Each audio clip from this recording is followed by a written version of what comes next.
ते लावा दरवाजा, फॅन बंद करा. काय घेतलं त्याच्यात एवढं जड? अहो लागत पिशवी जरा, तुम्हाला नाही कळणार ते. लागत जरा- असेल ते. हे हो, तसं नाही. आता कसं आहे, आपण हे नको का असं थोडं मॉडेल दिसायला, एवढं मोठं आपलं. कुलूप लाव काय म्हणे, चोऱ्या होत्यान. ऐका ना, मामा आहेत ना शेजारचे, काय ते एवढं टेन्शन घेताय? कुलूप नको, मामा आहेत, लाव तू. दादाच नको ऐकू. त्याला सांगू तुम्ही लक्ष द्या. हो मी काय म्हणते, हा. आपण आपल्याकडे एवढी शेती आहे, एवढं मस्त सगळं आहे, म्हटलं आपण कसं टापटीप जायला पाहिजे की नाही? मग आता अजून चला पटक्यास. अजून कसं टापटी पाहिजे? हे लय उतावळ आहे. बरं चला चला, पटक्यास. लय बोलता तुम्ही.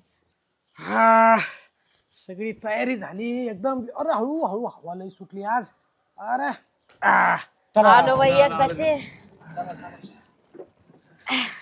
वहिनी, ते मंडोळे आणि ते हरण ते आणलं ना सगळं. अहो भाऊजी जरा दम खा ना, दम खा. दम मला राग आला म्हणून येतो ना, मग तेव्हा मी तुम्हाला अरे तुरे बोलत असते. चला, जरा चला. शिस्तीत राहा, आपण चांगल्या मोठ्या घरी आलोय,